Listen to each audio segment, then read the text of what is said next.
para vocês, seguidores do nosso canal Folha Conservadora, vocês precisam ver esse vídeo, que está realmente incrível do começo ao fim.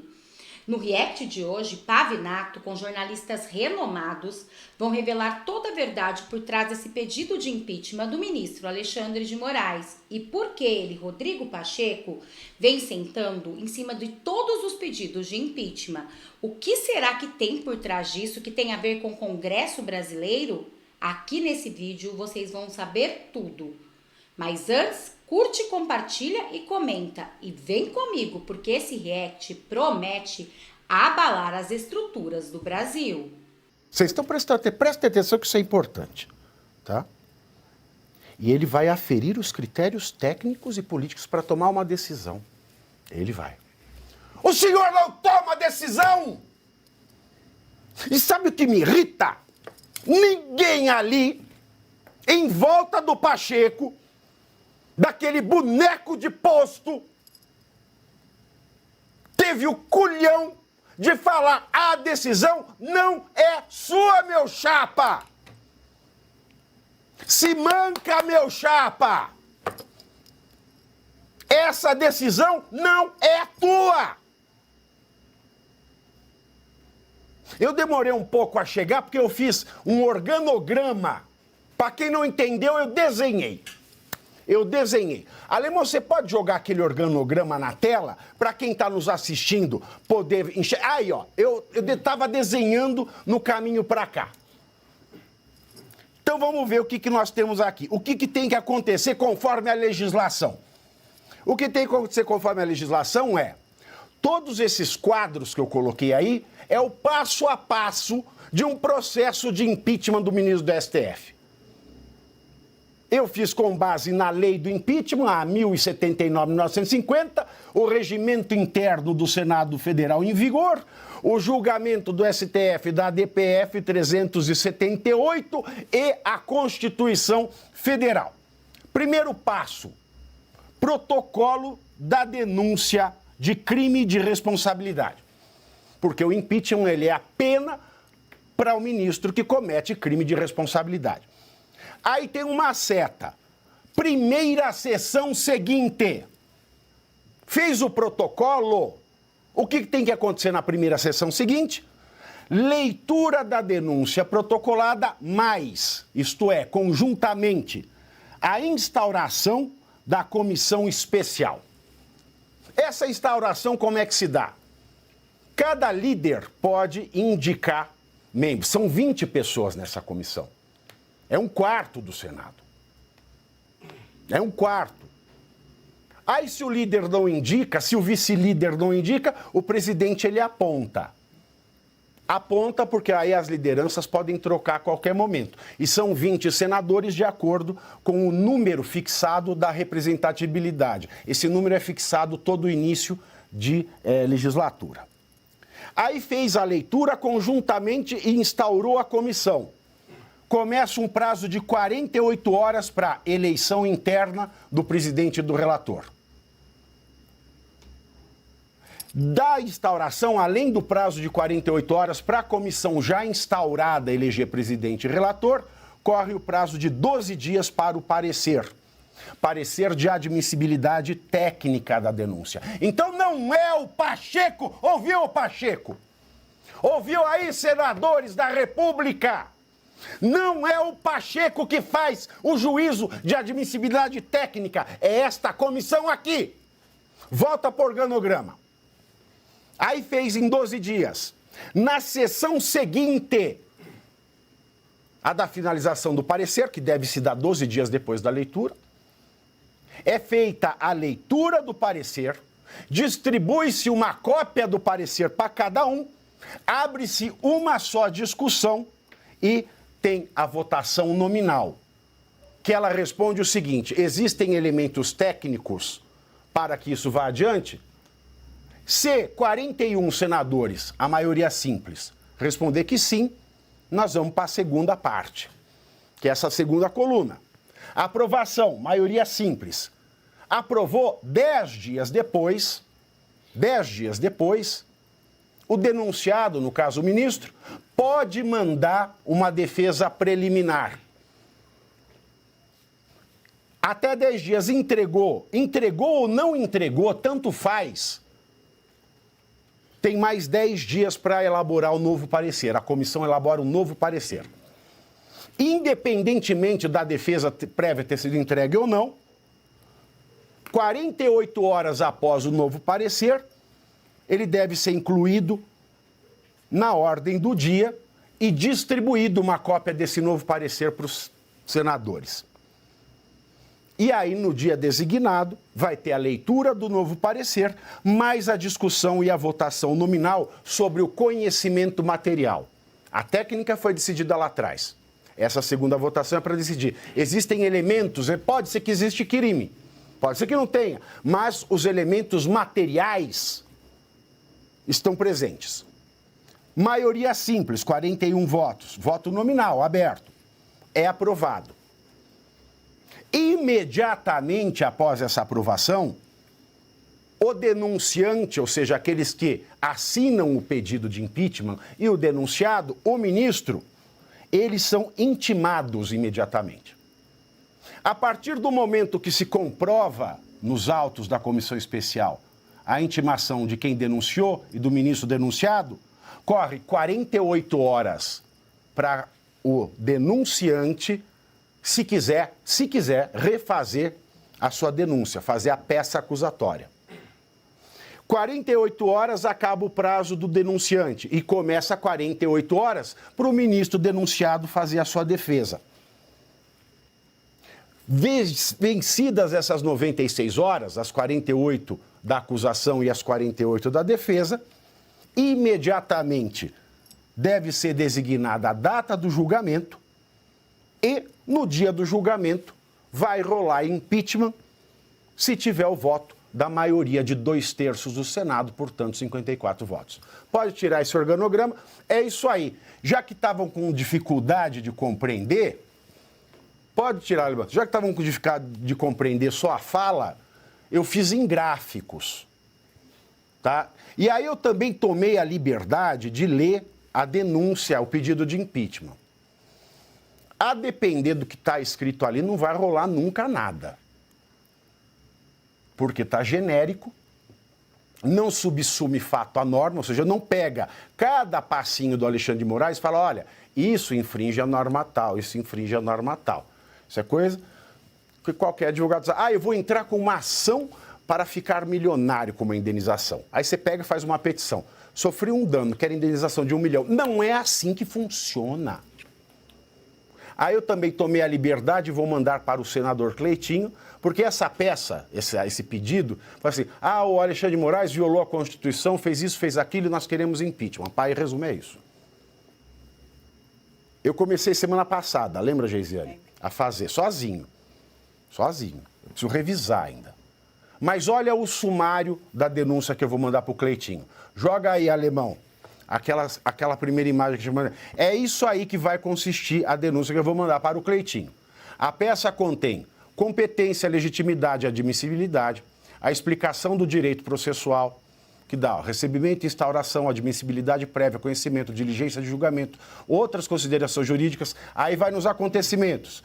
O caso do Clezão e mais de 1.000 presos do 8 de janeiro, inquéritos do fim do mundo, eleições de 2022, o caso do brasileiro Felipe Martins, o caso do tenente-coronel Mauro Cid, a Vaza Toga, o caso do deputado Eduardo Bolsonaro, o caso do senador Marcos Duval, o caso X, o caso da Revista Oeste, o caso do inquérito para a quebra de sigilo da fonte jornalística, outros fatos relevantes, prejuízo à advocacia, falta de circunspecção, parcialidade declarada. Aí nós entramos no direito material, que é o que falta nessa denúncia. Não tem correlação de direito material, mas eu fiz aqui os crimes de responsabilidade do denunciado. Primeira parte, dividi em 4. Crime de responsabilidade por julgar contra suspeito. Segundo crime de responsabilidade por patente desídia. E escrevi todas as patentes desídias. Depois, dos demais crimes de responsabilidade, incompatibilidade com a honra, a dignidade e o decoro. E todos os casos de incompatibilidade, por fim, a conclusão. Aí eu faço uma exortação aos senadores em tempos sombrios, e aí os pedidos. É assim que se faz uma peça jurídica. Eu estou terminando sozinho. Por que você não mandou antes? Porque eu sou um só. Eu não tenho 50 assessores, então eu sou só, mas eu termino essa semana e vou mandar ao senador Cleitinho como prometido. Era isso que eu tinha para trazer, senhores. Ô, Pavinato, sabe o que me preocupa? Alguns senadores não entenderam esse passo a passo que você já explicou aqui várias vezes e, salvo engano, o discurso do deputado Nicolas no 7 de setembro, inclusive, mostrou que ele também não entendeu esse passo a passo. Porque o próprio Nicolas misturou processo de impeachment de presidente da República com processo de impeachment de ministro do Supremo. Então, de fato, Pavinato, eu não sei o que mais a gente pode fazer. Você tem falado diversas vezes aqui de que não depende única e exclusivamente do Rodrigo Pacheco o processo de admissibilidade desse pedido de impeachment. Agora, se os senadores não querem ouvir ou fingem que não ouvem, se o deputado Nicolas, que é uma voz importante da direita, também aparentemente não entendeu isso até agora, eu não sei mais o que pode ser feito. Olha, ontem eu assisti ao vivo aqui todos os senadores que estavam falando, né? A gente transmitiu ao vivo aqui no Jornal Sábado. Não. Também teve os cortes, é verdade, no Jornal da Oeste. Mas ontem no Jornal da Oeste teve ao vivo mesmo dos senadores, você viu? A cena, exatamente, eu assisti. A cena. Eles entregando. Então, veja bem, o que eu notei daqueles discursos dos senadores, né? A gente teve ali... Bom, primeiro teve os deputados que estão, né, ali desde o princípio, Marcel Van Hatten, por exemplo, a Bia Kicis, que está levantando agora mais essa bola, mas teve ali todos os deputados que a gente pode considerar os senadores, que a gente pode considerar ali do lado da direita. E aí, o que eu notei foi justamente tudo que foi apresentado aqui. Eles até estão falando abertamente sobre impeachment, eles estão admitindo abertamente a ditadura, o que eu acho que já é um pequeno avanço, porque o Senado realmente estava dormindo. Ele estava tocando a agenda parlamentar deles na maior normalidade, como se nós não tivéssemos um problema no país. Mas o ponto é que o tempo todo eles ficavam se referindo à reunião que eles tiveram com o Pacheco, que eles sentaram, conversaram com o Pacheco, e aí eles meio que caem nessa fala, nesse jogo que o Pacheco está colocando, né? Que ele vai ver com muita prudência. Tá? Quem não tem prudência no país é o Alexandre de Moraes. E assim, até o cego está vendo, até o surdo está ouvindo. E os senadores, eles meio que caíram nesse jogo de fala ali, de que não, olha, o Pacheco disse que vai aceitar com muita prudência. Não é mais uma questão só de prudência. Tem materialidade do caso e tem coisa que você não precisa sequer citar os bolsonaristas, que só de olhar ali você já sabe que está errado. Por exemplo, no ano passado, o Barroso disse publicamente que o STF assumiu caráter político. Isso já é apenas um dos motivos para fazer uma investigação dentro do STF e, se for o caso, impeachment quem está causando o poder político do STF. Veja, eu nem mencionei o bolsonarismo aqui, eu nem mencionei a perseguição à oposição descarada que acontece do STF. Então, assim, existe materialidade e o meu medo, o meu receio é que eles estejam fingindo que não sabem quais são os caminhos. Eu não acho que eles não sabem. Tem 1,5 milhão de assessores ali dentro, sendo pago, inclusive, com dinheiro público. Eu acho pouco provável que eles não saibam esse caminho que literalmente foi desenhado para se seguir. O meu medo é que eles fiquem se escondendo atrás disso, e é por isso que tem que pressionar senador para que eles não deixem passar. Você desenhou, né? Você sabe que agora você vai ter que explicar o desenho. O Olavo de Carvalho falava isso. No Brasil, você tem que explicar, aí você tem que desenhar a explicação e o próximo passo é explicar o desenho. Aí, professor, o negócio é esse. O Pacheco, eu vou ver com prudência. Não é da tua alçada, meu irmão? Aí eu vou ver tecnicamente. Não é da tua alçada, malandro?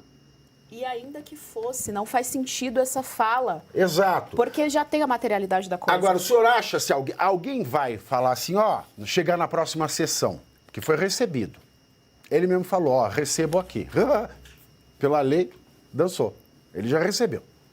Alguém vai falar assim, tem que ler, põe aí a leitura na próxima sessão. Como pode, de acordo com os artigos 164, 5, 6 e 7 do Regimento Interno do Senado, qualquer senador pode pedir, põe a leitura na próxima sessão, porque é o prazo. Aí, se ele não colocar, será que alguém vai ter peito de falar? Então, o senhor está preso por prevaricação. Não terá. Inicialmente, Pavinato, meus cumprimentos a ti, Caio, Geise, Luiz, a todos aqueles que nos acompanham e a toda a equipe da Oeste. Primeiro, observar o fato que está sendo posto. Você realmente fez todos os esclarecimentos, você disse o caminho, colocou da maneira mais clara possível e ainda assim não vai produzir o resultado. Foi falado que, no caso, alguns deles não conseguem entender. Veja, há um grupo que realmente não consegue entender, mas parte expressiva desse grupo não quer entender. Exatamente para não modificar uma forma de trabalhar no Senado, que é aquela em que você não segue o regimento e segue mais os acordos de cavalheiros que são feitos entre eles. Eles praticamente não têm... Cavaleiro é uma bondade da casa, hein, não, é uma bondade, mas apenas uma forma de eu me referir para tentar que são as expressões tradicionais. Qual é o acordo de cavalheiros? Eu aceito, faço um acordo com o Caio, tem laços de lealdade, eu cumpro porque meu acordo está expressado. O problema todo é que se eu faço um acordo com o Caio e nós somos cavalheiros, nós cumpriremos por causa dos nossos valores e da nossa honra. No caso deles, eles cumprem por outras razões. Porque a maneira como eles trabalham nessa forma de negociação preserva a eles a capacidade de serem sempre indivíduos autônomos, independentes, talvez, em relação à sociedade brasileira como um todo. E lá eles continuam fazendo as suas negociações. Esse é o grande problema. Você chegou e fez a apresentação.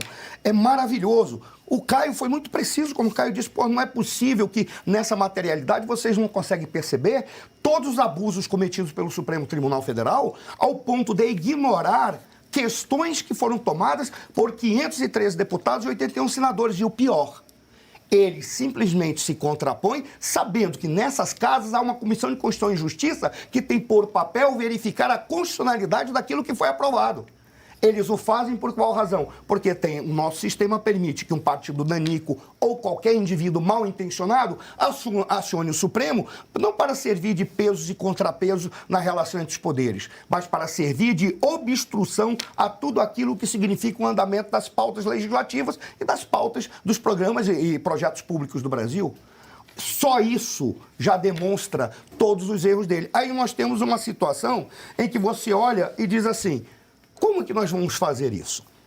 Estamos na expectativa de que alguém, eu não acredito mais no Pacheco, porque o que o Pacheco disse foi muito bem falado. Ele acredita nele, professor? O que o Pacheco falou foi simples. Ele disse: eu vou levar com prudência, porque a prudência me diz que a minha preocupação é preservar esta ordem que aqui está, porque é nesta ordem que eu ganho. Você consegue imaginar se nós colocássemos um sistema em que parlamentares como o Pacheco fossem obrigados de uma maneira transparente a apresentar os seus posicionamentos, a apresentar os seus projetos de lei e explicar quais são os projetos de lei?